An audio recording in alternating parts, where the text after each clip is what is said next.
वो कदम पर इस लाइव पर बात होती, लेकिन कई बार मौका भी होता है और घटना अगर तौर पर और खबरें आपको लेकिन के साथ में खास तौर से जब मामला उठकर मुख्तार अंसारी की जिस तरीके से कल रात को मौत हुई, उस पोस्टमार्टम चल रहा है, उसके बाद सियासत शुरू हो चुकी, जहर देकर मुख्तार को मारने आया जा रहा, एक वीडियो सामने आया है, बहुत सी बातें हो रही हैं, लेकिन जहर से मौत हुई तो खैर जांच से पता चल पाएगा, लेकिन जिस तरीके की सियासत हो, इस सियासत के मायने के रिपरकेशन क्या है, ये कहां तक बात आ रही है, इसको समझने और साथ में आप वीडियो देखिए जिस समय मौत आई थी, तो ये जो इन पर फाटे किसने कहा और बिल्कुल किले नुमा है, तो ये बाजा कर जब इनकी लाई जा रही है और अभी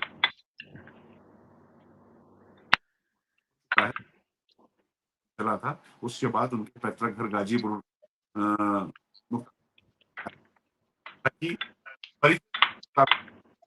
को पोस्टमार्टम वहां कराने की मांग कर रहे हैं, कह रहे हैं कि हमें भरोसा नहीं है, तो ठीक है, मतलब अब ये तो जिस तरीके से चूंकि जो टेप आया है, तो इसको थोड़ा देखना, मुझे लगता है कि आवाज क्या मेरी आप सुन पा रहे हैं अभय जी? जी, जी। जी, जी। थोड़ी आवाज़ कट के आ रही है, लेकिन आवाज़ तो आ रही है। ठीक है, तो मैं कोशिश करता हूँ कि थोड़ा-सा ठीक से शुरू करते हैं। मैं कई बार नेटवर्क का इश्यू है, इस वजह से हेलो? जी, जी, जी।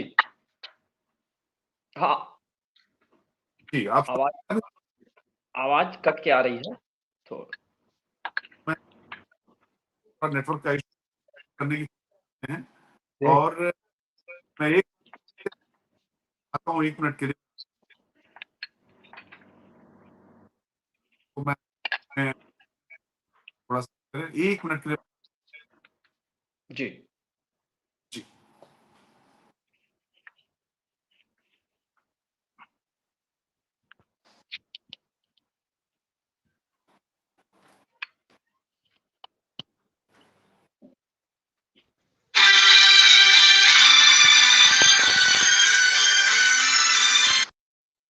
इश्यू है और नेटवर्क का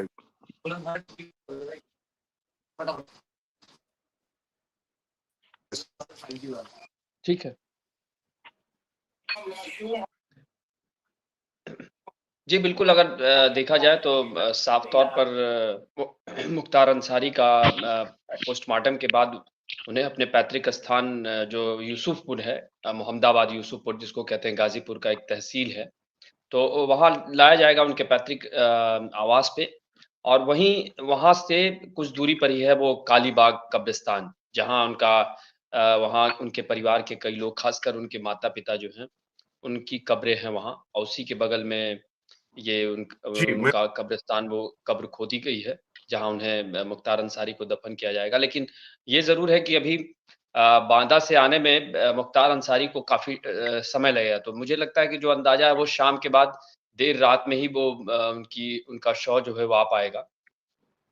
तो लेकिन अभय जी ये क्या ज़रूर है कि इस चीज़ को लेकर वहाँ इंतज़ाम किए गए हैं, काफ़ी सिक्योरिटी का व्यवस्था की गई है क्योंकि मसला जो है अगर ये स्वाभाविक मौत अब है या नहीं है, ये तो जाँच का विषय है क्योंकि साफ़ तौर पर उनके परिवार की तरफ से हर व्यक्ति यही कह रहा है कि उन्हें ज़हर उनका स्वाभाविक मौत नहीं हुई और ज़हर देकर उन्हें मारा गया, स्लो पॉइज़न जिसको कहा गया क्योंकि ये आरोप जो है खुद मुख्तार अंसारी की तरफ से लगाया गया था, मरने से पहले।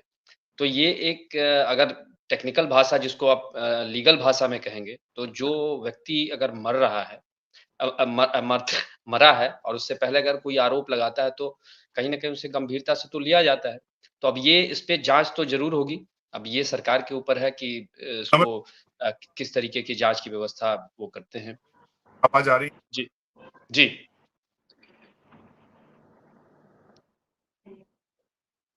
ठीक है।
तो ये मुख्तार अंसारी का ये पैतृक घर है। ये तस्वीरें जो हैं वो कल की हैं और आप देख सकते हैं कि वहाँ किस तरीके से तैयारी की जा रही है। फ़िलहाल अगर देखा जाए तो मुख्तार अंसारी के घर पे काफ़ी लोग इकट्ठा हैं। तो मैं वेद प्रकाश जी के पास जाना चाहूँगा और वेद प्रकाश जी, आप इस मौत को जिस तरीके से मौत पे सवाल उठाए जा रहे हैं उनके परिवार की तरफ से, तो इसको आप लीगली किस तरीके से देखते हैं? देखिए राजकिशोर जी, सारा मामला ही इलीगल है, इसमें कोई इलीगल है ही नहीं। जिस तरह से दाऊद इब्राहिम के किस्से कहानियां चलती हैं, फिल्में बनती हैं, यदि इस डॉन के, जो एक अपराधी था, एक डॉन था, अपराध की दुनिया का, बल्कि कहूँ यूपी का किंग था, और आज की डेट में इससे बड़ा किंग कोई नहीं था, तो इसके ऊपर 3 घंटे क्या बहुत सारे घंटे की एक फिल्म बन सकती है फिल्म इंडस्ट्री के अंदर। जिस तरह से उसका उफान पर एक सारा रहा, उसने जिस तरह से आपराधिक गतिविधियां रही, जिस तरह से उसने कृष्णानंद राय को 400 गोलियां चलाई, और जिस तरह से महू के दंगे हुए, महू के दंगे में उसकी एक बहुत पॉपुलर पिक्चर है जो तमाम दिखाई देते हैं, जिस तरह से आर्मी की जीप के ऊपर स्टेन गन रखकर वो चलता था, जिस तरह से उसका काफिला चलता था, वो एक बहुत ही बड़ा एक शातिर अपराधी था। और सबसे बड़ी मजबूरी ये थी कि राजनीतिक रूप से एक बहुत बड़ी पार्टी के साथ जुड़ा हुआ था, जिसका कि वर्चस्व था, जिसके सीएम थे, तमाम मंत्रालय उसके अंडर थे। तो एक त्रासदी थी जिसका एक अंत हुआ, बल्कि मैं कहता हूं एक पाप का अंत हुआ। कम से कम पुलिस प्रशासन को यूपी में जरूर एक राहत मिली होगी कि ऐसे दुर्दांत अपराधी से जो राजनीतिक पकड़ रखता था, जिसने शैलेंद्र सिंह एक डीएसपी थे यूपी पुलिस के, जिन्होंने इसको पहली बार अरेस्ट करने की हिम्मत की थी। बाद में जो वहां की राजनीतिक पार्टी थी, उन्होंने किस तरह से शैलेंद्र सिंह के खिलाफ झूठा मुकदमा दर्ज कराया। शैलेंद्र सिंह डीएसपी एक बहादुर अधिकारी थे, उनको बहुत लंबे टाइम तक जेल में रहना पड़ा। तो इसकी कहानियां किस्से उदल की तरह हैं, जिस तरह उदल के किस्से गांव देहात में गाए जाते हैं, उसी तरह से इसके जो किस्से हैं लखनऊ, मऊ, गाजीपुर, तमाम में उसके गीत गाए जाते हैं। आप समझ लीजिए इतना बड़ा एक डॉन है वो। कल मैं लखनऊ में था जब ये अरेस्ट की बात, इसकी डेथ की बात चल रही थी, तो लखनऊ में जिस तरह का माहौल था वो देखने लायक था।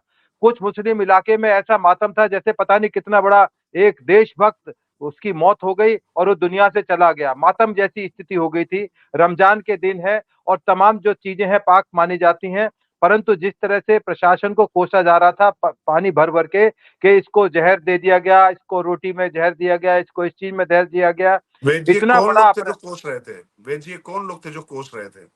भाई ये लोग वो थे जिनको इससे फायदा मिलता था, पैसे मिलते थे, राजनीतिक पार्टियों को फायदा मिलता था, समाजवादी पार्टी के लोग थे, कांग्रेस के लोग थे, जिनको हमेशा इसने फायदा पहुंचाया, बेनिफिट पहुंचाया।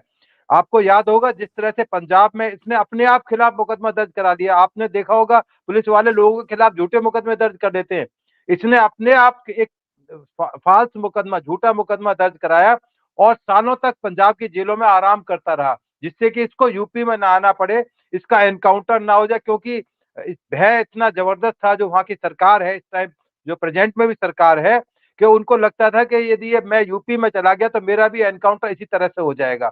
और यही नहीं, इसका जो बीवी है, इनके जो भाई है, तमाम का आपराधिक रिकॉर्ड है। इनके ऊपर तो 62 मुकदमे हैं। अभी तो 7-8 मुकदमों का निष्पादन हुआ है। अभी जो बाकी पाप थे वो फाइलों में दबकर रह जाएंगे, जिनको रिलीफ नहीं मिल पाएगा, जिनको जो लोग सताए हुए हैं, पीड़ित है, वो आज शायद उनके घर में दिया जल रहा होगा। मैंने कृष्णानंद राय के बेटे को मीडिया में सुना है, जिस तरह से वो लंबी सांस लेकर बोल रहे हैं, तो उनको बड़ा रिलीफ मिला है कि उनके पिता को जिस तरह से हत्या की गई, सिटिंग एमएलए को एक जिस तरह से मारा गया, खुलेआम दिन दहाड़े मर्डर किया गया, 400 गोलियां चलाई गई। यदि उस कार को देख ले तो डर जाएगा कि इतनी गोलियां एक कार के अंदर बरसाई जा सकती हैं। तो इस तरह के जो अपराधी हैं, उनका इस तरह से चले जाना ही अच्छा है। मैं तो इसको अच्छा मानूंगा, किसी को खराब लगे वो उसकी अपनी मर्जी है। मेरी सोच ये, क्योंकि रिटायर्ड पुलिस अधिकारी हूँ, जो इसके पीड़ित थे वो सबसे ज्यादा पुलिस विभाग था। ऐसे ऐसे किस्से थे राजकिशोर जी, मतलब आप सोचेंगे किस तरह से ये डील करते थे जो पुलिस के अधिकारी हैं दूसरे डिपार्टमेंट के। एक जहां पर ये रहते हैं, पानी की एक टंकी थी, उसमें रिसाव हो रहा था, तो चीफ इंजीनियर बहुत बड़ी पोस्ट होती है, एक इंजीनियर का टॉप बॉस होते हैं, तो उनको जिस तरह से बदतमीजियां की गई उसके साथ में कि क्यों ना आपको अरेस्ट कर लिया जाए। वहां पर उनके एडिशनल एसपी साहब खड़े हुए थे, मैं उनका नाम नहीं लेना चाहता हूं क्योंकि वो रिटायर तो हो गए, मेरे भी साथी हैं वो। उनको कहा कि इनको अभी अरेस्ट कर लीजिए। आप देखिए कितनी दादागर्दी, गुंडागर्दी की हालत। एक चीफ इंजीनियर के लिए आदेश किए जा रहे हैं, मौके पर पब्लिक को एक मैसेज देने की कोशिश की जा रही है कि जो मैं कहूंगा इस प्रदेश के अंदर वो होगा। कोई कायदा कानून इनके लिए नहीं था, सारे कायदे कानून दूसरों के लिए थे। दूसरी राजनीतिक पार्टियां जो अब विलाप करने पर लगी हुई है, उनको लग रहा है कि उनका एक बहुत बड़ा प्यादा चला गया, ऊपर चला गया, तो ये उनकी परेशानी हो सकती है। परंतु प्रशासन और पुलिस और सरकार को जरूर राहत मिली होगी, वो तमाम कारणों की जांच होगी। आपको पुराने पत्रकार राजकिशोर जी, आपको पता है नेशनल ह्यूमन राइट्स कमीशन की डायरेक्शंस हैं, जब पुलिस कस्टडी के या जेल के अंदर मौत होती है उसकी जांच मजिस्ट्रेट करते हैं। ठीक है, अब वो जांच मांग कर रहे हैं कि हाई कोर्ट के जज से होनी चाहिए, उनका पोस्टमार्टम एम्स में कराया जाए, दिल्ली के अंदर पोस्टमार्टम कराया जाए। पोस्टमार्टम की तमाम वीडियोग्राफी होती है, तमाम कंटेंट्स उनके प्रिजर्व किए जाते हैं। यदि उनको जहर दिया गया तो लखनऊ के अंदर टॉक्सिकोलॉजी का डिपार्टमेंट है, वहां पर जाकर टेस्ट हो जाएंगे तमाम, कि क्या उनको कोई स्लो पॉइजन दिया गया था, क्या उनको कोई और तरह की चीज दी गई थी जो उनकी मौत का कारण बनी। तो ठीक है, वो विलाप करने के उनके कारण हो सकते हैं, उनके परिवार की अपनी एक लॉजिक हो सकती है, पर as a prudent police officer मैं समझता हूं कि ऐसा कुछ नहीं है। केवल एक बात को बात करने के लिए क्यों कोई अपनी बात को कहना है, किसी भी तरह से अच्छे या गलत ढंग से कहना है, कि मैं तो इसको इस तरह से देखता हूँ राजकिशोर जी। दरअसल वेद जी है क्या कि दरअसल पिछले कई दिनों से लगातार सोशल मीडिया में कुछ इस तरीके की बातें चल रही थी कि चुनाव से पहले एक और अपराधी, मतलब ये संयोग भी हो सकता है, मैं नहीं कह रहा हूं कि ये प्रयोग है, लेकिन इस तरीके की बातें भी चल रही थी कि एक और अपराधी की मौत हो सकती है। किसी का नाम नहीं लिया जा रहा था, लेकिन खैर केपी मलिक हमारे साथ वरिष्ठ पत्रकार जुड़ गए हैं, क्योंकि जो आपने बात की है, दरअसल ये ठीक है कि मुख्तार अंसारी कोई संत नहीं था, महात्मा नहीं था, एक ऐसे परिवार से था कि जिस परिवार का आजादी के आंदोलन में योगदान था, लेकिन जिस तरीके से वो हवेली या वो फाटक शहीदों या क्रांतिकारियों की शरण स्थली से अपराधियों की पनाह स्थली बन गया था, और उसके सामने कोई सिर उठाकर नहीं जा सकता था, और सब पर भारी पड़ गए थे और हावी पड़ गए थे मुख्तार अंसारी नाम के इस शख्सियत के पूरे साय में सारी चीजें पीछे चली गई थी। तो केपी मलिक साहब, मैं आपसे समझना चाहता हूं, ये तो ठीक है कि जिस तरीके से अदालत सख्त हो रही थी, योगी सरकार सख्त हो रही थी, जेल में बाहर जेल से निकलने की मुख्तार अंसारी की कोई गुंजाइश कम से कम हाल फिलहाल तो दिखाई नहीं पड़ रही थी, जिस तरीके से लगातार उम्र कैद की सजाएं 2 मामलों में हो चुकी थी, और भी मामले लगातार लूप में थे। लेकिन इस मौत पर क्या जो सियासत हो रही है, या कहें जहरीली सियासत हो रही है, वो कितनी उचित है, और जो परिजनों की जो मांग है उसको आप किस तरीके से देखते हैं? क्योंकि भले ही अपराधी हो, लेकिन अपराधी के परिजनों को भी कानून ने कुछ तो अधिकार दिए होंगे। राजकिशोर जी, पहले हमें यह देखना होगा कि इतने अच्छे परिवार का व्यक्ति एक दुर्दांत अपराधी कैसे बना, एक माफिया कैसे बना, इस पर भी विचार होना चाहिए। वो एकाएक तो इतना बड़ा माफिया बन नहीं गया, तो उसको किसने माफिया बनाया, क्यों बनाया, और आप ये जानते हैं कि जितने राजनीतिक दल हैं अपने अपने हितों को साधने के लिए इस तरह के लोगों का प्रयोग करते हैं और बाद में वो इनके लिए भस्मासुर साबित होते हैं। इसके तमाम उदाहरण आपके सामने आ जाएंगे, चाहे वो कांग्रेस का समय रहा हो, चाहे वो भारतीय जनता पार्टी का समय रहा हो और चाहे वो मुलायम सिंह और मायावती का समय रहा हो। इसमें कोई दो राय नहीं है कि मुलायम सिंह राज में इनको बहुत सपोर्ट मिला और बहुत इनको अपने कार्य क्षेत्र में जो चाहे वो करने का इनको आजादी मिली, इसमें कोई दो राय नहीं है। मैं यहाँ ये नहीं कहना चाहूंगा कि इस तरह के लोगों को सजा नहीं मिलनी चाहिए, बहुत पहले सजा मिल जानी चाहिए थी। जब इन्होंने सिटिंग विधायक का मर्डर किया था उसी दौरान इनको सजा मिल जानी चाहिए थी, लेकिन हमारी कानून व्यवस्था ऐसी है कि बड़ी लंबी चीजें खिंच जाती हैं। और अभी वेदभूषण जी ने बड़ी लंबी बातें बताई हैं। दूर मलिक साहब, खिंचना तो दूर, उस मामले में वो निर्दोष मतलब दोषी साबित नहीं हुए थे। वही मैं कह रहा हूँ। आप सोचिए कि दिन दहाड़े एक हत्या होती है और किस तरीके की पूरी प्रक्रिया होती है, कैसा शेल्टर दिया जाता है, ये व्यवस्था पर बहुत बड़ा प्रश्न चिन्ह है। जो सवाल जिस तरह आप उठा रहे हैं कि राजनीति किस तरीके से इन माफियाओं को प्रश्रय देती है और वो भस्मासुर बनते। प्लीज आप अपनी बात पूरी करिए जी। तो राजकिशोर जी, मैं यही कह रहा था किस प्रकार से इनको बनाया जाता है और फिर ये इन्हीं राजनीतिक दलों की सिरदर्दी बन जाते हैं। आप भी शायद पार्लियामेंट हाउस में उस समय होंगे, मेरी तो आंखों के सामने की बात है जब योगी जी ने आंसू बहाए थे लोकसभा में, आपको याद होगा। और मुलायम सिंह जी उत्तर प्रदेश के मुख्यमंत्री थे। आज तस्वीर पलट गई है, आज योगी जी मुख्यमंत्री हैं और हालांकि मुलायम जी इस दुनिया में नहीं है, लेकिन अखिलेश जिंदा है। जो परंपरा मुलायम सिंह यादव ने शुरू की थी उन परंपराओं का अच्छी तरह निर्वहन अखिलेश यादव ने भी किया। तो ये कोई लड़ाई उस तरह की लड़ाई नहीं है, ये राजनीतिक लड़ाई है और ये तो सिर्फ मोहरे होते हैं। और अगर आपने एक मोहरे को तैयार कर दिया है, वो खाली राजनीति में आपकी मदद करेगा तो 5 साल क्या करेगा वो खाली बैठ के, तो 5 साल वो अपने धंधे पानी अपनी दुकानदारी करेगा। पुलिस प्रशासन का मरना इसलिए हो जाता है कि पुलिस प्रशासन तो खाली नौकर है सरकार का। किसी भी दल की सरकार हो उनको खड़े होकर सैल्यूट करना है। एक आध कोई अधिकारी होते हैं वो या तो नौकरी छोड़ दें, वीआरएस ले लें, घर चले जाएं और या सेटल हो जाएं या फिर वो मर जाएं।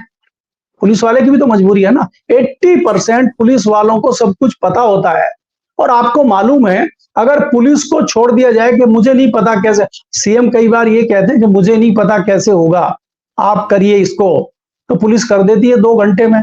और एक यही पुलिस होती है कि महीनों ढूंढ ही नहीं पाती। 20-20 साल पुलिस किसी अपराधी को नहीं ढूंढ पाती है और जब ऊपर से आदेश आ जाता है गृह मंत्रालय से कि हमें 2 घंटे के अंदर ये आदमी चाहिए, तो पुलिस उसको 2 घंटे नहीं 20 मिनट में ढूंढ के ले आती, क्योंकि इनको सब पता होता है।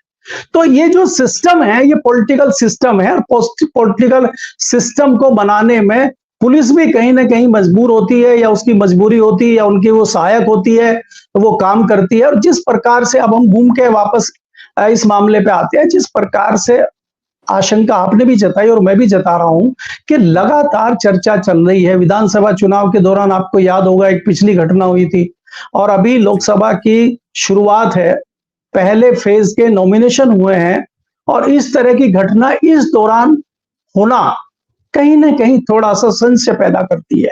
और जिस तरह की चर्चाएं हम देख रहे थे और इसमें जो पुख्ता करती है इस खबर को, ये करती है कि कुछ दिन पहले उनको हॉस्पिटल में आईसीयू में भर्ती किया जाता है और कुछ ही घंटों के बाद उनको जो है फ्री कर दिया जाता है कि इनको ले जाइए। अगर कोई भी मरीज आईसीयू, मेरी जितनी जानकारी है, मैं कोई बहुत बड़ा डॉक्टर या कोई स्वास्थ्य विभाग का कोई जानकार व्यक्ति नहीं हूं, लेकिन स्वास्थ्य की मुझे जितनी जानकारी है, अगर आप किसी भी व्यक्ति को आईसीयू में भर्ती कराते हैं तो जाहिर सी बात है कि उसकी स्थिति गंभीर है। अगर वो आईसीयू में कुछ घंटे रहता है और डॉक्टर निश्चित हो जाते हैं कि अब ये कंट्रोल में है, तो फिर वो उसको कुछ घंटों के लिए जनरल वार्ड में शिफ्ट करते हैं। तो आप आईसीयू से सीधा उसको जेल कैसे ले जा सकते हैं? और फिर एकाएक उसकी तबीयत कैसे खराब हो गई? और कई लोगों ने आशंका जाहिर की कि उनको धीमा जहर दिया गया था, इसकी भी जांच होनी चाहिए। मैं फिर वही कहता हूं कि मैं ये बात कह के उसको सपोर्ट नहीं करना चाहता किसी अपराधी को कि उसके साथ, लेकिन उसका भी तो कोई अधिकार है ना। या तो फिर कानून व्यवस्था बिल्कुल बंद ही कर दी, जैसे वो खुद ही सजा दे रहे थे। जैसा कि अभी वेदभूषण जी ने बताया कि चीफ इंजीनियर तो अरेस्ट कर लो, इसको ये कर दो। अगर वही चौधरी बन गए थे तो दूसरे लोग भी चौधरी बन जाएंगे। तो अगर जी। आपको कानूनी प्रक्रिया को जिंदा रखना है तो कानूनी प्रक्रिया के तहत ये सारी चीजें होनी चाहिए थी। और अगर सरकार या पुलिस में कोई दिक्कत नहीं है तो वो एम्स में कह रहे हैं, आप एम्स में नहीं, आप सिंगापुर करा ले जाइए, हमारी टीम चली जाएगी, आप सिंगापुर से पोस्टमार्टम करा के लेके आ जाइए, हमें क्या दिक्कत है, हमें कोई परेशानी नहीं जब हमने कुछ गड़बड़ नहीं ठीक किया। है। तो कहीं ना कहीं पुलिस को कई बार सरकार के दबाव में कदम उठाने पड़ते हैं। तो हो सकता है कि पुलिस ने इस मामले में कोई सरकार की हेल्प की हो, क्योंकि सरकार भी अपने तमाम नफे नुकसान देख रही है। मैं यहां डिटेल में नहीं जाना चाहता। आज की परिस्थितियों को आप देखिए कि किन परिस्थितियों में क्या हाल है, कब इलेक्शन होने वाला है, क्या माहौल देश और प्रदेश का है। अगर आप सीधा सवाल मेरे से पूछ लें कि इस घटना का इस टाइम पे चुनाव में क्या फर्क पड़ेगा, तो मुझे बताने की जरूरत नहीं है, अंडरस्टूड है ये क्या फर्क पड़ेगा। तो इसलिए इस लिहाज से भी इस चीज को देखना चाहिए, खाली एक तरफा इस चीज को नहीं देखना चाहिए, मुझे ये लगता है राजकिशोर जी। ठीक है मलिक साहब, मुझे लगता है कि आपने डिटेल में कुछ ना जाते हुए भी कई इशारे तो कर दिए हैं।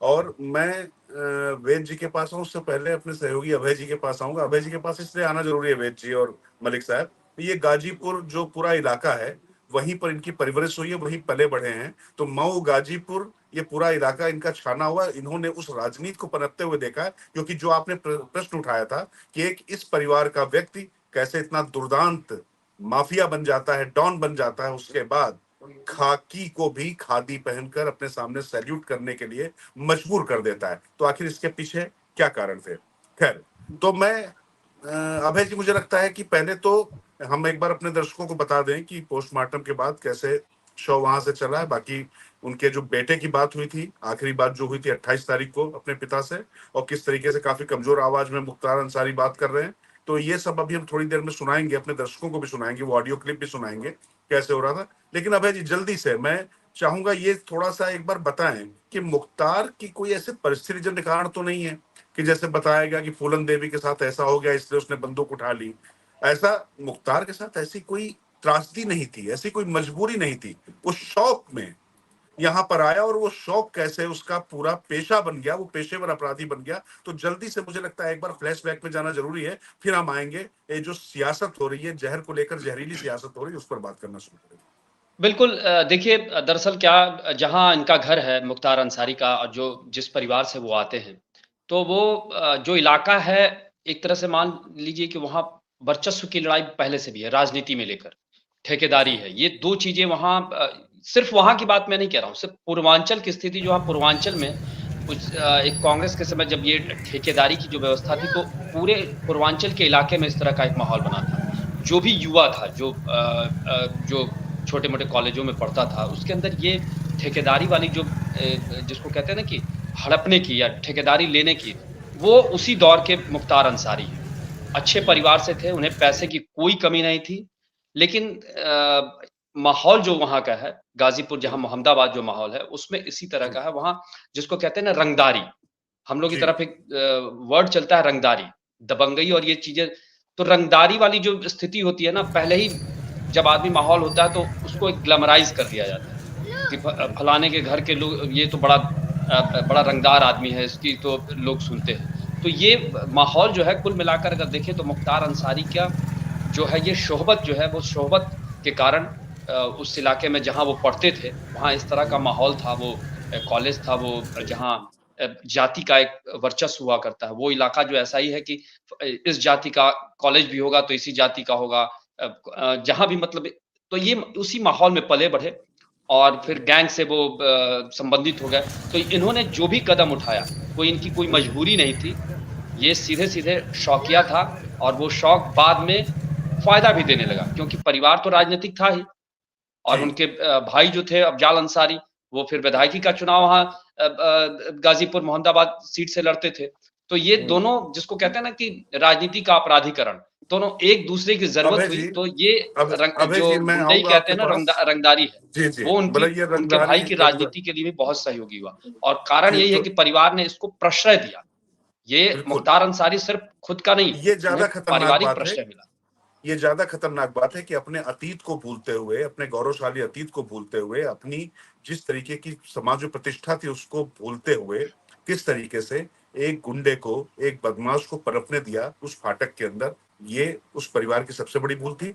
लेकिन अब जरा आते हैं कि किस तरीके से मुख्तार अंसारी की जो बात हुई थी, क्योंकि देखिए एक जो मौत हुई है उसके कारण और निवारण उस पर चर्चा होती रहेगी, लोग आरोप भी लगाएंगे, लेकिन ये सच है कि मुख्तार अंसारी का जैसा पराभव हुआ वो तमाम उन युवाओं के लिए, और जो तमाम ऐसे लोग थे जो मुख्तार अंसारी या अतीक अहमद या किसी तरीके का बाहुबली, मैं कह उस श्रेणी में ब्रजेश सिंह को भी लूंगा, उसी में धनंजय सिंह को भी लूंगा या विकास दुबे को भी लूंगा, जिन लोगों ने खून की होली खेली, निश्चित तौर पर उनका पराभव कैसे पूरी पीढ़ी के लिए एक संदेश होता है। और कानून अगर सही से काम करता है और राजनीति उसके रास्ते में नहीं आती है, तो ये मुख्तार अंसारी उसका सबसे बड़ा उदाहरण था।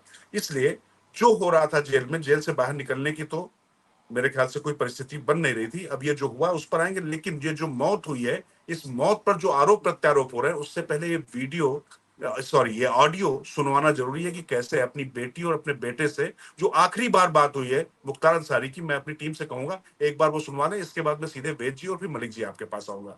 मैं कैसे हैं आवाज आप? सुनिए कि कैसे बात हो रही है। 28 तारीख की बातचीत है। ठीक है मेरी जान। अल्लाह का शुक्र है पापा, आपकी आवाज सुनने नसीब हो रही है हम लोग को। आप ठीक है ना? आपकी आवाज बहुत डल आ रही है। रुकिए, उमर लाइन पे ही हैं आप, करिए। हेलो। हाँ बाबू बोल। जी बाबा, अस्सलाम वालेकुम। आप ठीक हैं? हाँ बाबू ठीक है। बस अल्लाह ने बचा लिया पापा, आप हिम्मत से रहिए, इंशाल्लाह सब सही होगा। रमजान का पाक महीना हम लोग को पूरी उम्मीद। आप कुछ बोलिए पापा, जो जो हमसे कहना है बोलिए फटफट।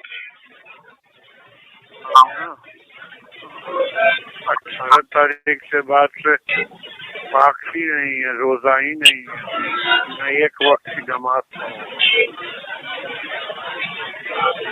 जी हम बेहोशी टाइप हो जा रहे हैं। हाँ बाबा, बिल्कुल बहुत कमजोर हो गए आप। हमने देखा, वीडियो में देखा हमने, जब आप डिस्चार्ज हुए हैं तो न्यूज वाले दिखा रहे थे। पापा हम यही कोर्ट में ही हैं, हम मुलाकात की परमिशन करा रहे हैं यहाँ डालीबाग वाली को अदालत में हैं हम यहाँ लखनऊ में, और मऊ से भी दरोगा अंकल भी करा रहे हैं। अगर परमिशन आज हो के नकल मिल जाएगी तो कल हम मिलने आएंगे आपसे, हम और भाभी दोनों लोग।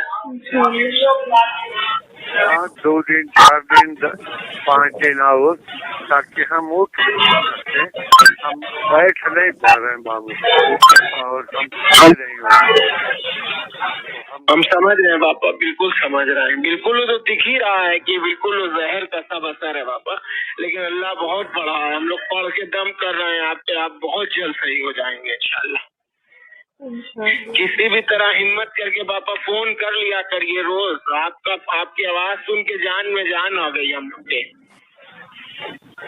हाँ बाबू, हम अल्लाह अगर जिंदा कभी रखे होगा तो रूह रहेगी, और तो बॉडी तो चली जाएगी।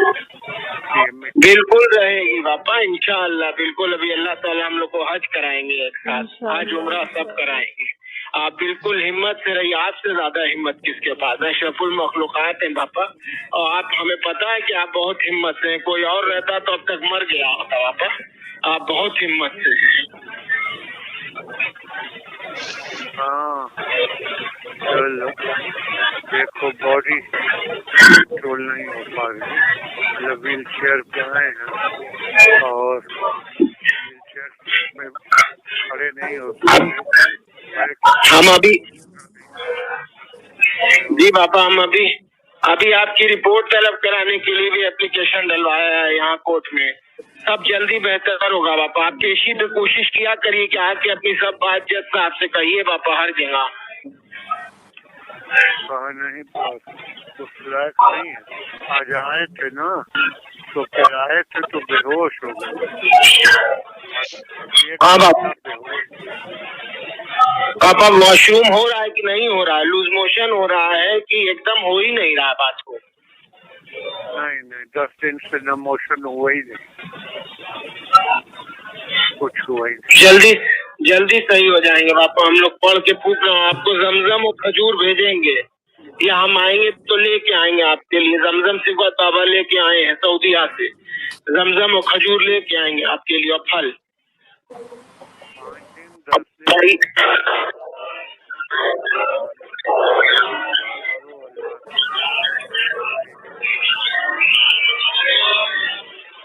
जी जरूर पापा, जरूर जी पापा, जल्दी करा रहे हैं। भैया से वीसी पे बात हुई थी अभी मेरी, आप 15-20 मिनट यहाँ जस्ट आप बात कराए मेरी वीसी पे। वीसी पे बात हुई थी, यहाँ लखनऊ पेशी पे हम आए हुए हैं कचहरी में, यहाँ वीसी पर वीडियो कॉन्फ्रेंसिंग पे बात हुई है भैया से मेरी। वो ठीक है, बस आप ही के लिए परेशान है, भाभी मिल के भी उससे आ जाएंगे। बस वो वहीं 2 दिन 3 दिन रुका करे, थोड़ा बच्ची तो खर्च भी कम लगेगा करना। जी पापा, आप बस हिम्मत रखिए और हम लोग जल्दी मिलने आएंगे आपसे। अगर ऑर्डर हो जाएगा तो कल, नहीं तो फिर 2-3 दिन बाद आएंगे, सोमवार मंगल। अभी इस लायक बॉडी नहीं है तुम हमने बोल पाओगे। हेलो, अस्सलाम वालेकुम पापा, कैसे हैं आप?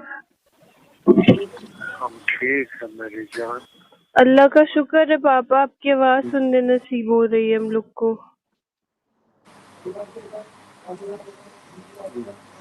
तो सुना आपने ये किस तरीके से पूरी तरीके से ये जो माफिया डॉन कितना लाचार और कितना बीमार और कितना बेबस दिखाई पड़ रहा है, वो खड़ा भी नहीं हो पा रहा था।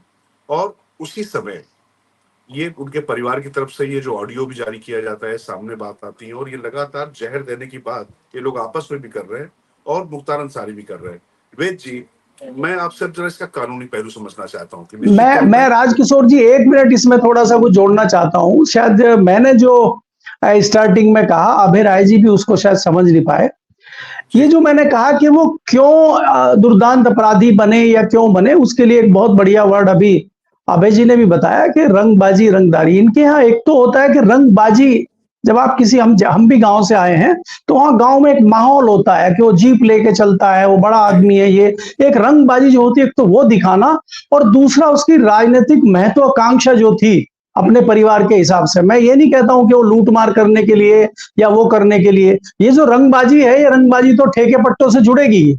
तो मेरा कहने का मतलब था कि कोई वो उस, जो आप समझ रहे हैं कि उस मजबूरी में लूटपाट उसने शुरू कर दी, छोटे मामले से बड़ा या वो कर दिया, वो नहीं। मैं ये हाँ मैं ये कहना चाहता था। और इसके लिए एक ही वर्ड है कि राजनीतिक महत्वाकांक्षा। और उस महत्वाकांक्षा को बढ़ाने के लिए जो उस टाइम पे सियासी दल पावर में थे, उन्होंने उसको बढ़ाया, उसको उकसाया, और राजनीति में आने के लिए तमाम रास्ते आपने किए और आप उस रास्ते पे बहुत आगे बढ़ गए। मैं शायद ये कहना चाहता था। नहीं, आप जो कह रहे थे वही चीज कम्युनिकेट हुई थी। मैं दर्शकों को समझाना चाह रहा था, और इसीलिए मैंने अभय जी से बात करवाई थी कि ये बात सबको समझ में आनी चाहिए कि ये कोई, देखिए, मजबूरी में भी, कितनी भी मजबूरी हो जाए, किसी की हत्या की कानून या समाज किसी को इजाजत नहीं देता। पहली बात तो ये है। और दूसरी बात है, मुख्तार अंसारी के मामले में तो ये शौक बड़ी चीज थी। शौकिया ये आदमी रंगबाजी शुरू करता है, रंगबाजी से रंगदारी में जाता है, रंगदारी से वो बिल्कुल पूरी तरीके से माफिया बन जाता है, डॉन बन जाता है। और राजनीति जो है, वो जो क्षुद्र राजनीतिक हित हैं, वो स्वार्थ हैं, वो इस तरीके के एक अपराधी को, एक माफिया को जन्म देते हैं। और ये गैंगवार किस तरीके से वहां पर चला है, उस पर मैं नहीं जाना चाहता। अभी मैं आऊंगा इस ऑडियो पर। बिल्कुल, एक बात मैं कहना चाहूंगा इसमें।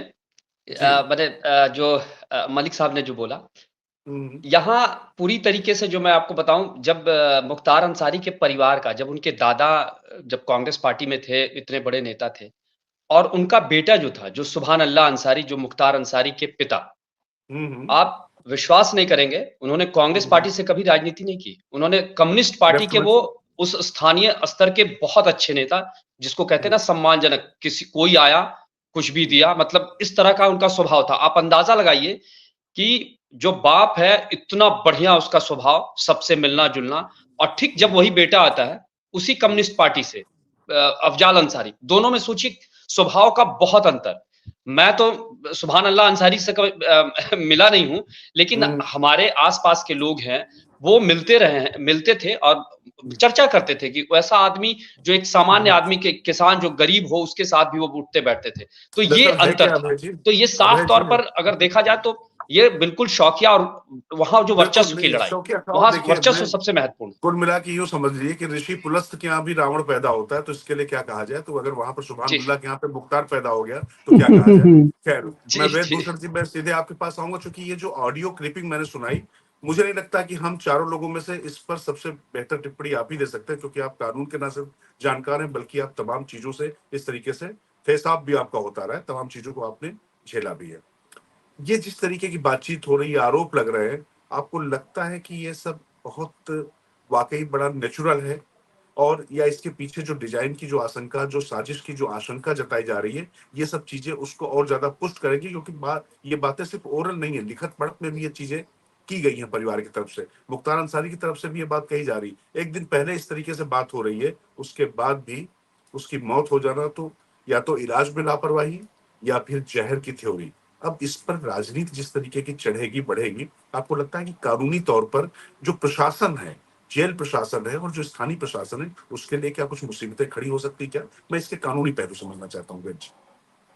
देखिए, ऑडियो के बारे में आता हूँ, उससे पहले मैं बताऊं कि पुलिस का, खास तौर से जो स्टेट की पुलिस है, उनको राजपूत कहते हैं हम लोग। राजपूत का संजीव विच्छेद करें तो राज और पूत, जिसका राज होगा वो वैसा पूत होगा। आज योगी जी हैं, कल को दूसरे होंगे, परसों को तीसरे होंगे, तो राज के पूत हैं।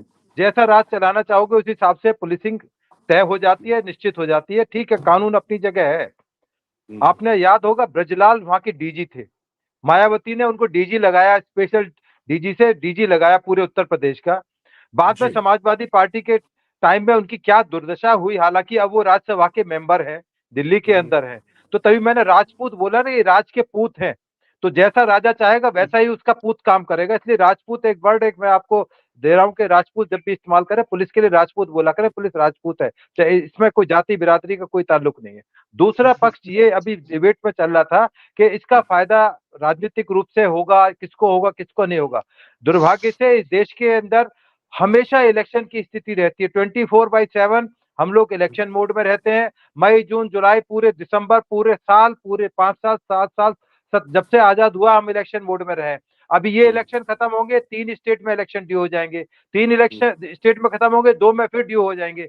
तो ये जो हर चीज को केवल इलेक्शन से जोड़ देना कि चूंकि इलेक्शन आ रहा है इसलिए ऐसा हो गया, तो ये चीजें तो हो ही नहीं पाएंगी। इसलिए जो सरकार का वो एक अलग निर्णय है कि एक साथ तमाम इलेक्शन कराए जाए पूरे हिंदुस्तान में, एक ही टाइम में पार्लियामेंट के और असेंबली के इलेक्शन हो। ठीक है, वो सरकार निर्णय करेगी। अब जो ऑडियो की वाली बात है, यदि आप ऑडियो को ध्यान से सुने तो, और यदि माने कि वो बिल्कुल स्वच्छंद रूप से उन्होंने पिता और पुत्र के बीच में या बेटी के बीच में एक विवाद, बातचीत है, वो अपने आराम से बातचीत कर रहे हैं, यदि स्वच्छंद रूप से कर रहे हैं, तो उसका इन्फ्लुएंस मैं जो समझ पाया हूँ, वो कह रहे हैं कि पापा आप बहुत बीमार हो, मैं आपके लिए खजूर मंगाए हैं आपके दुबई से, मैं आपके लिए अस्पताल में जा रहा हूँ, मैं तमाम चीजें, डॉक्यूमेंट चेक कर रहा हूँ, अदालत में भी हम लोग लेकर जा रहे हैं। तो ये लग रहा है कि वो अचानक उनको जहर नहीं दिया गया कि अचानक जहर गए, उनका हार्ट अटैक हो गया, मर गए।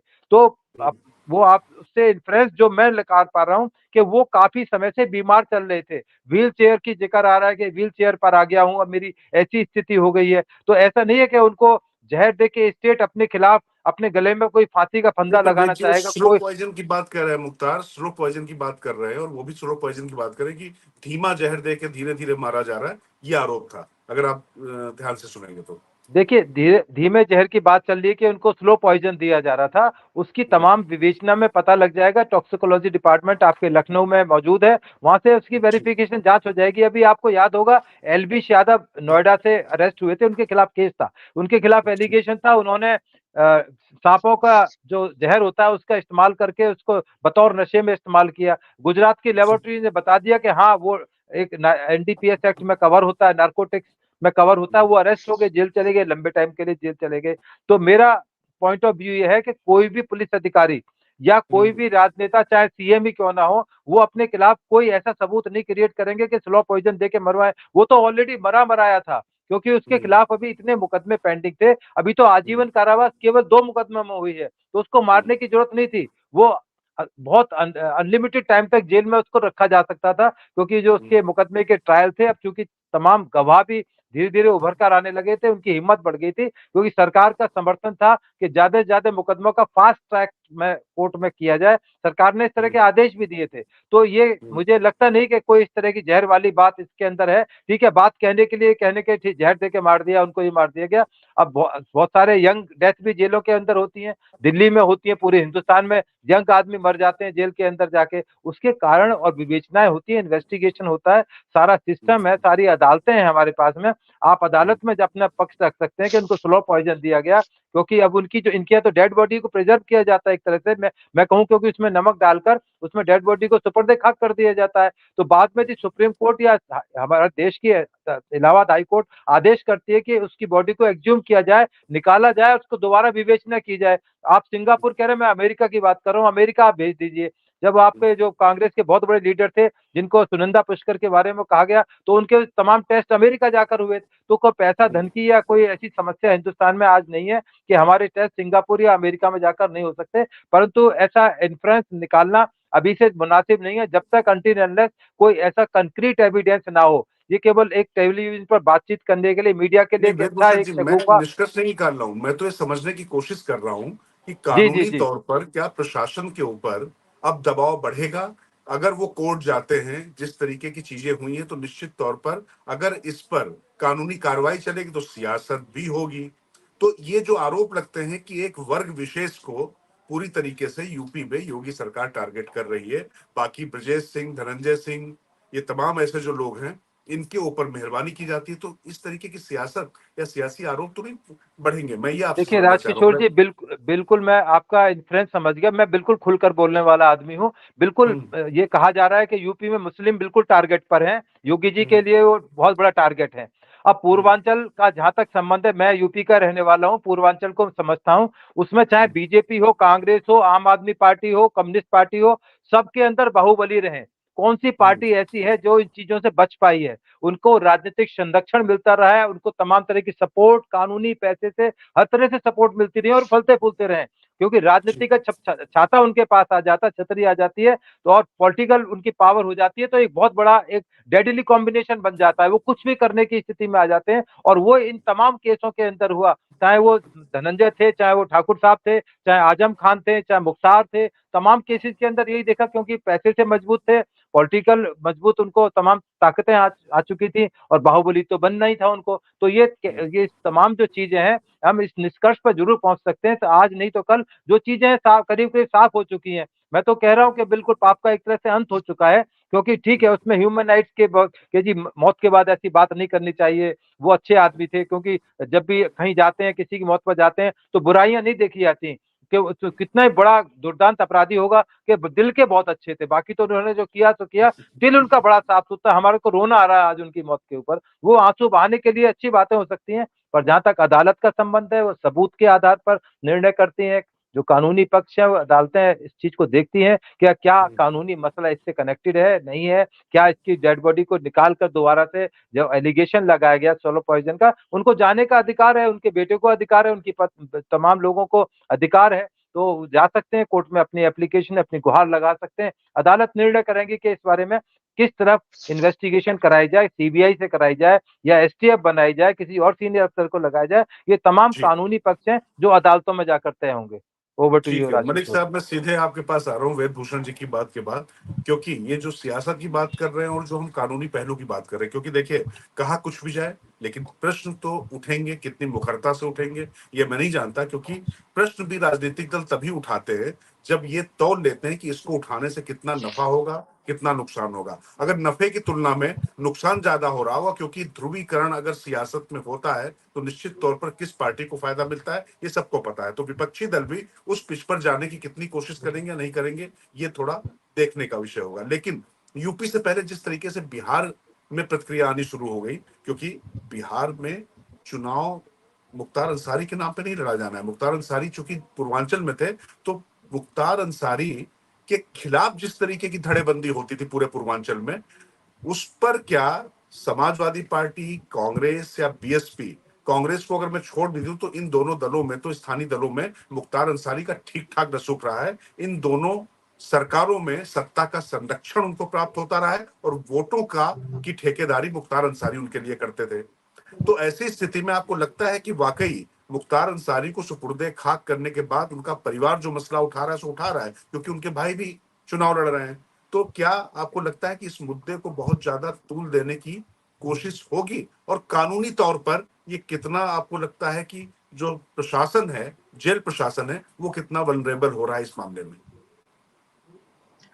देखिए राजकिशोर जी, अगर आप देखें इसको, इस मामले से कोई बहुत बड़ा राजनीतिक फायदा उत्तर प्रदेश के बाहर होगा, एक तो मुझे ये नहीं लगता। दूसरा, जो उनका अपना क्षेत्र है, मऊ का क्षेत्र है या आसपास का क्षेत्र है, वहां पे राजनीतिक लाभ समाजवादी पार्टी या कांग्रेस के लोगों को थोड़ा बहुत मिल सकता है उनके परिवार के सपोर्ट से, और उनके भाई जो अफजाल अंसारी चुनाव लड़ रहे हैं उससे उनको थोड़ा फायदा मिल सकता है कि जो मुस्लिम समाज के अलावा दूसरे लोग होंगे वहां पे, दलित समाज के या दूसरे समाज के, वो थोड़ा सिंपैथी में जा सकते हैं, क्योंकि कितना भी बड़ा अपराधी हो अपने क्षेत्र में थोड़ा सा, जैसे हमने बताया कि रंगबाजी दिखाने के लिए कई लोगों का अच्छा भी करता है, जैसे उनका चल रहा है कि वो शादी ब्याह में मदद करते हैं, तो उस तरह के लोग अगर कोई नाराज भी हो तो वापस आके वो क्षेत्रीय उसमें फायदा कर सकते हैं। हाँ, इसके अलावा अगर आप बड़े परिप्रेक्ष्य में, उत्तर प्रदेश के परिप्रेक्ष्य में देखें, तो मुझे इसमें भारतीय जनता पार्टी को अधिक फायदा होता हुआ इसलिए नजर आ रहा है कि उत्तर प्रदेश में जब से योगी आदित्यनाथ की सरकार आई है, आम जनमानस में वो ये मैसेज देने में कामयाब रही है कि कानून व्यवस्था में अच्छा सुधार हुआ है। तो ये जो कानून व्यवस्था में सुधार हुआ है, ये सोचते हुए आम आदमी में एक बार फिर मैसेज चला गया है कि जितने बड़े अपराधी हैं, खासकर दूसरे तबके के, ये भी आप ध्यान रखिएगा, क्योंकि भारतीय जनता पार्टी को एक खास तबका को टारगेट हमेशा करना होता है, तभी उसको अच्छे वोट मिलते हैं। तो वो एक मैसेज देने से भारतीय जनता पार्टी को उत्तर प्रदेश में अच्छा फायदा होगा, क्योंकि मैं पश्चिम उत्तर प्रदेश से बिलोंग करता हूं। यहाँ पे लगातार चर्चा रहती है राजकिशोर जी। अगर आप बात करें, मैंने कल ही अपने बागपत के, मुजफ्फरनगर के कुछ गांव के जो किसान हैं उनसे बात की, और हमने कहा कि आप किसको वोट इस बार दे रहे हैं, तो उन्होंने कहा कि देखिए ऐसा है, हम तो राष्ट्रीय लोकदल को वोट देते थे, लेकिन राष्ट्रीय लोकदल वहां घुस गई जाके बीजेपी में। हम तो बीजेपी से नाराज थे क्योंकि 13 महीने हमारा आंदोलन चला, गन्ने का पैसा भी सरकार नहीं दे रही है, तो ये बात तो है। तो मैंने कहा फिर ठीक है, तो इसका मतलब क्या हो गया कि आप खिलाफ में वोट देंगे? बोला खिलाफ में कहां दें, खिलाफ में तो कोई है ही नहीं। अब खिलाफ में अगर हम देंगे तो वो साइकिल है, और साइकिल पे हम वैसे नहीं जा सकते। साइकिल पे देने का मतलब है कि वापस अखिलेश यादव को लाना, और अखिलेश यादव को लाके इनको सपोर्ट करना, और ये फिर वही 2013 की बात करेंगे। तो हमें तो मजबूरी में भारतीय जनता पार्टी को वोट देना पड़ेगा। और उसके बाद फिर कहते हैं कि हम भारतीय जनता पार्टी को वोट नहीं दे रहे हैं, हम मोदी को वोट नहीं दे रहे हैं, हम तो योगी की कानून व्यवस्था को वोट दे रहे हैं। तो अगर वो एक लोकल आदमी, एक किसान आदमी इस तरह की बात कर रहा है, तो उससे एक अंदाजा लगाया जा सकता है कि लोकल में किस तरह की परिस्थितियां हैं और क्या लोगों का विचार चल रहा है। उससे पहले की मैं घटना आपको बताऊं, 6-8 महीने की बात बताऊं, मेरा शामली से 8 किलोमीटर गांव पड़ता है, और मेरे को देर हो गई दिल्ली से जाने में शामली में। तो मैंने अपने भाई को फोन किया कि भाई मैं शामली में ही रुक जाता हूँ, कल आ जाऊंगा। अब गांव में रास्ते में कोई बदमाशी हो जाए, अरे भैया कोई दिक्कत नहीं है, यहाँ तो पूरा योगी जी ने राम राज कर रखा है, जिप्सी घूम रही है, और सारे बदमाश तो आधों के एनकाउंटर हो गए, आधे अंदर है, काहे आप डर रहे, सीधा गाँव में आइए। तो ये जो एक मैसेज भारतीय जनता पार्टी की तरफ से चला गया है आम आदमी को, तो कहीं ना कहीं उस विचार से भारतीय जनता पार्टी को मुझे सीधा सीधा फायदा होता हुआ नजर लग रहा है इसका, खासकर उत्तर प्रदेश के एरिया में। जी राजकिशोर। अभय जी, सीधे आपके पास आऊंगा क्योंकि अक्सर इस पर हमारी आपकी चर्चा भी चलती रहती है। कुल मिला के परीक्षाओं के पेपर लीक होते जा रहे हैं, पेपर पर रोक नहीं लग पा रही है, वो अपराधी पकड़े नहीं जा पा रहे हैं, मतलब छापेमारी होती है, सब कुछ हो रहा है, और बीच बीच में ऐसा भी नहीं कि घटनाएं ना हो रही हो, लेकिन जो संस्थागत अपराध था, जो संगठित अपराध था, निश्चित तौर पर मौजूदा सरकार ने उसको पूरी तरीके से ध्वस्त कर दिया है। उस तरीके से वसूली नहीं होती थी। मुझे लगता है कि ये जो मैसेज देने में जो कामयाबी हुई है, शायद यही कारण है कि मुख्तार अंसारी की मौत पर भले ही उसके तमाम फैन रहे होंगे। आपने कल एक बड़ा दिलचस्प आंकड़ा बताया था कि जिस इलाके में मुख्तार अंसारी आते हैं वहां पर मुस्लिम वोट सिर्फ 11% के आसपास होगा, उसके बाद भी तमाम वर्गों का वोट मिलता वहां रहा है, क्योंकि वो जो रॉबिनहुड वाली छवि रही है, जो बड़ा परिवार रहा है, उनके चाहे पिता हों चाहे उनके दादा हों, उसके बाद ठेकेदारी में जिस तरीके से उन्होंने एक स्वरोजगार योजना जो मुख्तार अंसारी की थी, जिसमें तमाम जातियों के लोगों को देसी तमंचों से लेकर अंग्रेजी राइफलें और अंग्रेजी अस्त्र तक देकर, ऑटोमेटिक वेपन्स देकर उनको इस तरीके का रोजगार दिया गया जो संगठित माफिया राज बनाया गया। तो हर तरफ उनकी फैन फॉलोइंग रही है। लेकिन मौजूदा समय में अब मुख्तार अंसारी के लिए वो लोग भी खड़े नहीं होंगे, क्योंकि अभय सिंह जो उनके बड़े करीबी होते थे वो भी बात की तारीख में भारतीय जनता पार्टी के में दिखाई पड़ रहे थे। मुझे तो हंसी आ रही थी जब वेद भूषण जी कह रहे थे जिसका राज उसके पूत, तो मैंने कहा इसका क्या मैं मतलब निकालूं। अब वो खैर दर्शक समझदार हैं, वो समझ जाएंगे। जी अभय जी। देखिए ये सबसे महत्वपूर्ण बात क्या है कि जो मलिक साहब ने बड़ी अच्छी बात कही कि जो ये कानून व्यवस्था है ना, ये उत्तर प्रदेश की ये सबसे बड़ी समस्या थी। और ये सिर्फ पश्चिम की बात नहीं है। पश्चिम में तो मान लीजिए थोड़ा-सा चलो ठीक भी था। पूर्वांचल की तो स्थिति ये थी कि आप शाम को 7 बजे के बाद किसी भी इंटीरियर यानी अपने गाँव से आना है तो आप 7-8 से पहले चले आइए। नहीं तो कब आपकी मोटरसाइकिल या पैसा जो भी होगा लुट जाएगा, कोई उसका ठिकाना नहीं होता था। तो ये चीज़ तो कानून व्यवस्था बहुत महत्वपूर्ण है। और दूसरी आपने जो कही बात की, जो धनंजय सिंह है, ब्रजेश सिंह है, फलाना सिंह है, वो भी तो माफिया हैं। एक चीज़ ये ध्यान देने की चीज़ है कि मुख्तार अंसारी, मैं भी मानता हूँ कि उन लोगों पे कार्रवाई क्यों नहीं होती है, लेकिन ये देखने वाली चीज़ होगी कि जब से योगी आदित्यनाथ का राज आया है, जो ब्रजेश सिंह या जो भी और तथाकथित जो बातें कही जाती हैं, वो भी तो साइलेंट हैं। ये आप ठीक उसी की स्थिति हो जाती है कि जैसे नीतीश कुमार का शासन आता है, तो ऐसा नहीं है कि नीतीश कुमार के शासन में सब सुशासन बाबू में सब राम राज्य वाले लोग हैं, वहाँ भी गुंडे हैं। ये चीज़ होती है कि जो गुंडे होते हैं, उस राज में उस मुख्यमंत्री की इतनी ताकत है कि वो गुंडे भी साइलेंट हो जाना, ये बहुत बड़ी चीज़ होती है। और आज की डेट में उत्तर प्रदेश में जो भी माफिया रहे हों, जो गैंगस्टर रहे हों, चाहे वो हिंदू मुसलमान को हम अगर बाँट दें 2 भागों में, अगर जैसा कि कहा जाता है, तो ये स्थिति यही है। और सुकून की बात ये है कि आम आदमी को शांति चाहिए, चाहे वो ब्रजेश सिंह गुंडे हों, चाहे मुख्तार अंसारी गुंडे हों। शांति अगर रहेगी, गैंग वॉर नहीं होगा, तो अपने आप जो है सब लोग होंगे। मुख्तार अंसारी के अभी भी गुर्गे हर गाँव में, मैंने आपको बताया था कि मऊ और गाज़ीपुर में स्थिति ये है, मुझे देखकर कभी-कभी लगता है कि ये मुगलों वाले शासन की स्थिति है। इतना गाज़ीपुर में तो मुस्लिम जनसंख्या इतनी कम है और वहाँ 2 जातियों के बारे में मैंने बताया था कि दोनों का अलग-अलग इलाका है और इतना ज़्यादा वर्चस्व, उसके बीच में मुख्तार अंसारी ऐसा आदमी राज कर रहा है और सारे शूटर जो हैं, आप विश्वास नहीं करेंगे, सारे शूटर जो हैं उनके ठाकुर और भूमिहार हैं, मैक्सिमम जो उनके साथ रहते हैं। और उन्हीं लोगों की हत्या जो है का आरोप सबसे अधिक मुख्तार अंसारी पे है। चुन-चुन कर, जिसको कहते हैं ना, त्रिभुवन सिंह और फलाना सिंह जितने भी थे, सब मारकर एक गुट को खत्म कर दिया। उसके बावजूद भी ये आदमी जिंदा रहे, मौत उनकी जेल में हुई है। तो ये अपने आप में बहुत बड़ी बात है। तो ये मानकर अभय जी मैं इसमें आपकी बात में एक बात जोड़ दूं। जिस तरह से आपने कहा कि इनके जो शूटर थे वो ऐसा नहीं है कि मुस्लिम समाज से या उसी क्षेत्र से हो। ये जो जीवा जिसका अभी कुछ दिन पहले लखनऊ में अदालत में गोली उसको मारी थी, वो मेरे गांव का था वो, और वो माहेश्वरी समाज का था, यानी कि बनिया था वो। हाँ जी बिल्कुल। वो मुजफ्फरनगर बाद में शिफ्ट हो गई थी उनकी फैमिली, वो मेरे गांव का था। और वहां पे जाके उसने सबसे पहले यहाँ पे जो ये काम शुरू किया था मुजफ्फरनगर में, एक भट्टा व्यापारी का अपहरण किया था और फिर वो पैसे नहीं दिए तो उसका मर्डर उसने शुरू किया और वहां से उसने शुरुआत की थी। और ये जो आपके विधायक थे कृष्णानंद राय, इनको जो गोली मारी थी वो वही लड़के को लीडर बना के भेजा था उसमें, इसने, अगर आपको याद होगा तो वो जीवा हमारे गांव का था। तो ये संगठित जिस तरीके से चीजें थी, तो ये तो मानने वाली बात थी, इसीलिए इतना लंबा चला है। बिल्कुल। दरअसल क्या है ना कि मैं कहा था, पहली बार मैंने कहा कि जो रंगदारी जो एक होता है ना कि नए युवा ग्लैमराइज, हमारे क्षेत्रों में क्या है ना, ग्लैमराइज कर दिया उन्होंने। जो भी बच्चे जो पढ़े लिखे नहीं, वो सीधे इनको कट्टा दिया। और आप हर गांव में, आप विश्वास नहीं करेंगे, हर गांव में 2 गुट है। एक आदमी भाजपा कांग्रेस फलाना है और एक पूरा आधा जो गांव का जो होगा वो मुख्तार अंसारी के फेवर में आज भी है परिवार। ऐसे नहीं है कि जीतता वो है, सिर्फ ऐसा नहीं कि मुख्तार अंसारी गुंडई के बल पर। दरअसल वहां जो सामाजिक व्यवस्था थी ना, वो बिल्कुल सामंतवादी व्यवस्था, मैंने अपनी आंखों से देखा है 20-25-30 साल पहले जो था। तो जो आदमी जो वहां जिसको कह सकते हैं कि जो उपेक्षित वर्ग है, जो जिसपे हम कह देते हैं कि निचली जाति है या जो भी है, तो वो मुख्तार अंसारी में अपने आप को सुरक्षा देखते थे। ये उल्टा था व्यवस्था।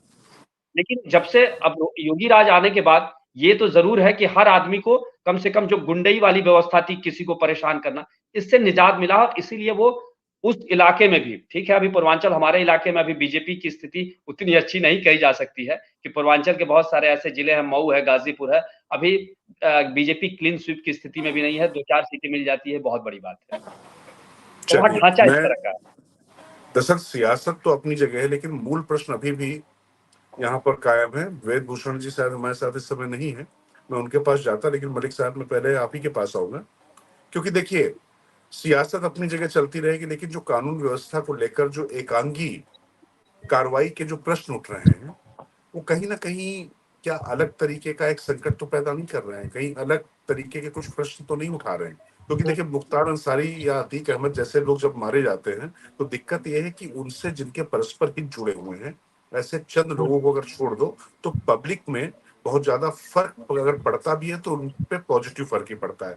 उनके ना होने से उनको एक सुरक्षा का एहसास होता है, उन्होंने वो जो राज देखा हुआ होता है, क्योंकि हिंदुस्तान की जो आम जनता है, जो ज्यादातर लोग हैं, वो किसी का भी अहंकार, किसी की भी बहुत ज्यादा बढ़ती ताकत और जो दमनकारी व्यक्ति होता है उसको वो एक सीमा के बाद पसंद नहीं करते हैं। भले ही कुछ लोग होंगे जो उनसे पूरी तरीके से पोषित होते होंगे, वो उनके घोषित आदमी होते हैं, लेकिन आम लोगों पर फर्क ना पड़ रहा हो। लेकिन निश्चित तौर पर ये जो बात कही जा रही है कि स्ट्रोक वाइजर, इससे पहले अतीक अहमद की उस तरीके से हत्या हो जाना, जीवा का जो इसका शूटर था उसका मर जाना, ये जो लगातार चीजें जो हो रही है, बजरंगी जिसने कृष्णानंद राय को मारा था, मुन्ना बजरंगी, उसकी भी जेल में हत्या हो जाना, ये एक ऐसा सवाल है कि अभी सत्ता है, लोगों को अच्छा भी लग रहा, चूंकि यूपी में लोगों ने जिस तरीके का माफिया राज देखा है, जिस तरीके से सियासत में इनका दखल देखा है, तो जब इनका पतन हो रहा है, इनका सूरज जब डूब रहा है, तो लोग खुश ही हो रहे हैं। लेकिन कहीं ना कहीं, कभी ना कभी तो कानून का जो दायरा टूटा है, इसके दायरे में कुछ लोग तो कभी आएंगे। देखिए राजकिशोर जी, अगर आप ये सारी चीजें देखें, जिस प्रकार से लगातार कार्रवाई हो रही है, इस दौरान नए लोग भी तो आ रहे हैं ना, और नए लोग इनकी जगह लेंगे। आपने पुराने को खत्म कर दिया, लेकिन नए लोग भी आ रहे हैं और तेजी से आ रहे हैं। अगर मैं जीवा की कहानी, जैसे अभी मैंने अभय जी को बताई कि जीवा कैसे आया। जीवा ने भी रंगबाजी करनी थी, उसके बाप वो थोड़ा सा आवारा टाइप का लड़का था, थोड़ा शौकिया था, तो उसको लगा कि कैसे हम जा सकते हैं, कैसे क्या कर सकते हैं। तो उसके लिए वो जो नेता के साथ 2-4 चमचे चलते हैं, उसकी गाड़ी में चलते हैं, उनकी अब अलग एक खनक होती है, तो उनके ग्रुप में वो शामिल हो गया। और हमारे यहाँ से बाबू हुकुम सिंह हुआ करते थे, पहले वो कांग्रेस में रहे, उसके बाद भारतीय जनता पार्टी में कल्याण सिंह की सरकार में वो मंत्री बने, और लगातार वो भारतीय जनता पार्टी में मंत्री भी बनते रहे, और बाद में फिर सेंट्रल में वो एमपी भी बने।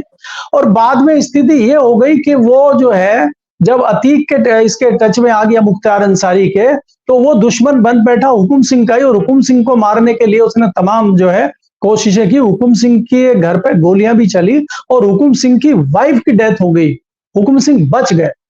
तो उसी का पाला हुआ आदमी था, उसी पर अटैक हुआ, और बाद में वो जो है इतने ऊपर तक पहुंच गया कि यूपी का किंग बन गया। और हमारे गांव में जब हमें पता चला रे वो तो इतना बड़ा आदमी हो गया, तो हम लोग हैरान रह गए।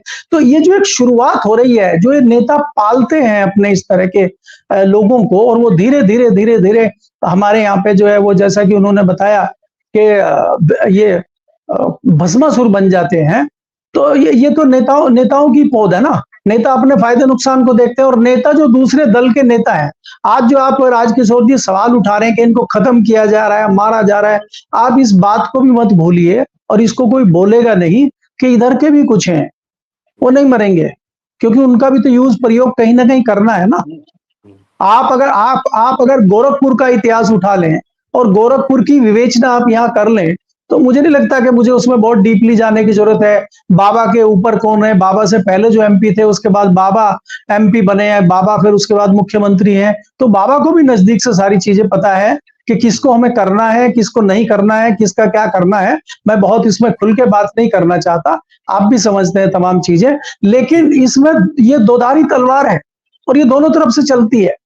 किसी एक आप सियासी दल को दोष नहीं दे सकते, हम खाली पुलिस को क्लीन चिट भी नहीं दे सकते और हम खाली पुलिस को दोषी भी नहीं बना सकते, क्योंकि पुलिस की भी अपनी मजबूरियां हैं।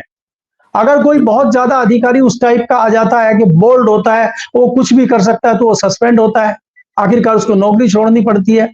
मैं राजकिशोर जी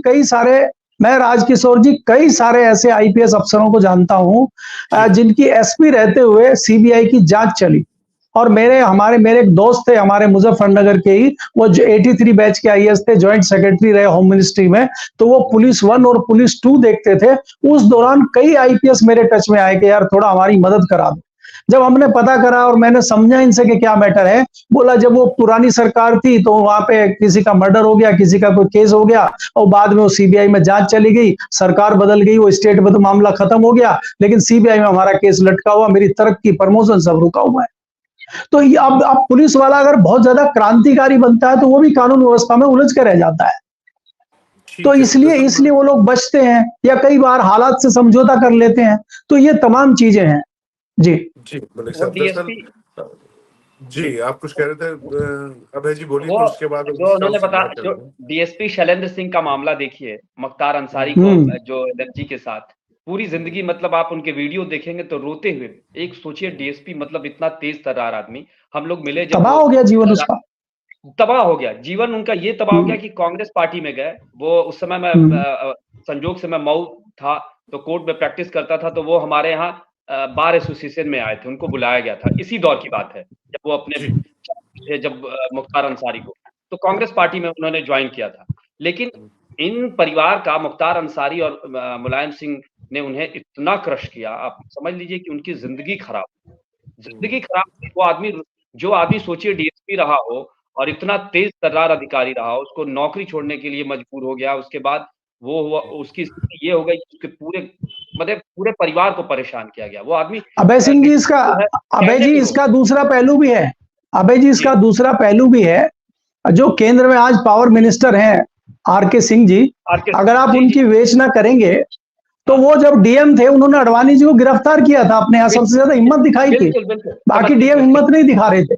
तो उसका पहलू अलग भी है। कई लोग इन हथियारों को प्रयोग भी करते हैं, और उन्होंने प्रयोग किया। जो मैं किस्सा अभी आपको बता रहा था होम मिनिस्ट्री का 11, 12, 13 का, उसी दौरान राजकिशोर जी को पता होगा, ये गृह सचिव हुआ करते थे।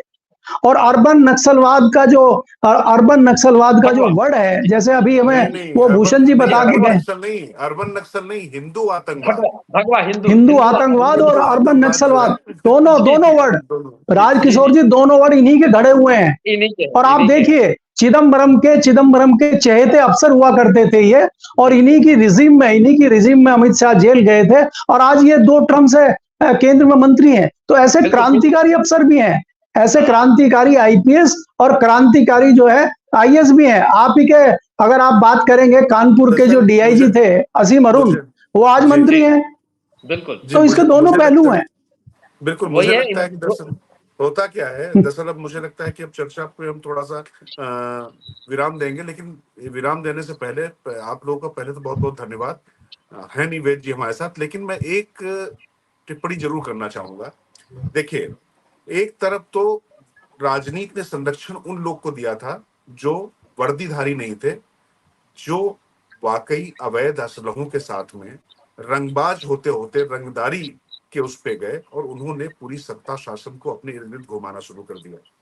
अब अगर शासन जो आया है, वो शासन भी निश्चित तौर पर कुछ कानूनी सीमाओं का अतिक्रमण करता दिखाई पड़ रहा है तमाम लोग की नजर में, लेकिन जनता को भी ये लगता है कि किसने किसको प्राश्रय दिया। मेरे ख्याल से इसमें जो मैं कह रहा हूं सारे जवाब निहित हैं, और यहीं पर राजनीति जो है खत्म हो जाती है। क्योंकि आरके सिंह अगर अडवाणी को गिरफ्तार करके, और अमित शाह जो मौजूदा गृह मंत्री हैं उनको भी जब वहां से बदर कर दिया गया था, प्रदेश से बाहर कर दिया गया था, उसके बाद भी उनको शासन में अगर लिया हुआ, तो एक पार्टी विद द डिफरेंस का जो एक तमगा बीजेपी को मिला हुआ, तो जिन्होंने उनके ऊपर कार्रवाई की। क्योंकि देखिए, आपको याद होगा कि जब रोए थे योगी आदित्यनाथ, मलिक साहब, हम और आप तो बैठे हुए थे पार्लियामेंट में, उस समय जो अधिकारी थे डॉक्टर हरिओम आईएएस, वो अपने दिन गिनने लग गए थे, वो वीआरएस लेने लग गए थे, लेकिन कम से कम उन्हें भी इस सरकार में जगह मिल रही। वहीं दूसरी तरफ मुलायम की सरकार थी। मैं किसी की तारीफ नहीं कर रहा हूँ, लेकिन ये कुछ तथ्य है जो जनता के सामने जाने चाहिए।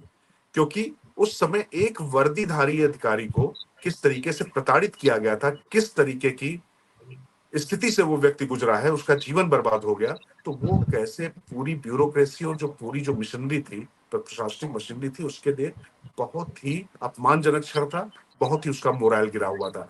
निश्चित तौर पर मुझे लगता है, लेकिन जो आपने बात कही कि उनको भी झेलना पड़ा और जो भी कानूनी सीमा का अतिक्रमण कर रहे हैं उनको भी शायद झेलना पड़ेगा, लेकिन मुझे लगता है कि निश्चित तौर पर जो मुख्तार अंसारी, जो अतीक अहमद, जो ब्रजेश सिंह, जो धनंजय सिंह, जो तमाम युवाओं के रोल मॉडल बनते हैं, इनके साथ ऐसी कार्रवाई सख्त होनी चाहिए कानून के दायरे में रहकर, जो ये किसी के रोल मॉडल न बन पाए। ऐसा ना लगे कि हमने पढ़ाई नहीं की तो कोई बात नहीं, वास्तव के संजय दत्त की तरह जो है वो घोड़ा चढ़ाकर और घोड़ा लगाकर जो एक पूरा वातावरण खराब करने वाली जो बात होती है ना, तो निश्चित तौर पर जब इस तरीके के जो राजनीति में आए हुए किरदार होते हैं और जो माफिया होते हैं, उनका अवसान निश्चित तौर पर शुभ है राजनीति के लिए। मैं किसी की मौत की बात नहीं कर रहा हूँ, मौत किसी की भी हो, हमारे जो संस्कार ऐसे नहीं कि उस पर हम कोई उसको अच्छा कहें, लेकिन निश्चित तौर पर इस तरीके की संस्कृति नहीं पनपनी चाहिए। तो बुलंद भारत टीवी के दर्शकों को अब उनसे हम इजाजत लेते हैं। बाकी मलिक साहब बहुत धन्यवाद, आपने बहुत विस्तार से जो आपका पुराना अनुभव है, जिस तरीके से आपने सारी चीजें रखी। वेदभूषण जी है नहीं, और बाकी हमारे जो सहयोगी अभय जी हैं, हम लोग तो साथ बैठ कर ऐसे भी चर्चा करते रहते हैं, जब वो आते हैं कैमरे पे तो लोगों का भी ज्ञानवर्धन होता है। तो बहुत बहुत धन्यवाद और फिर मुलाकात जी होती है। मलिक साहब आपको देते होगा। मैं राजकिशोर, मुझे दीजिए इजाजत। बुलंद भारत टीवी, ताकत।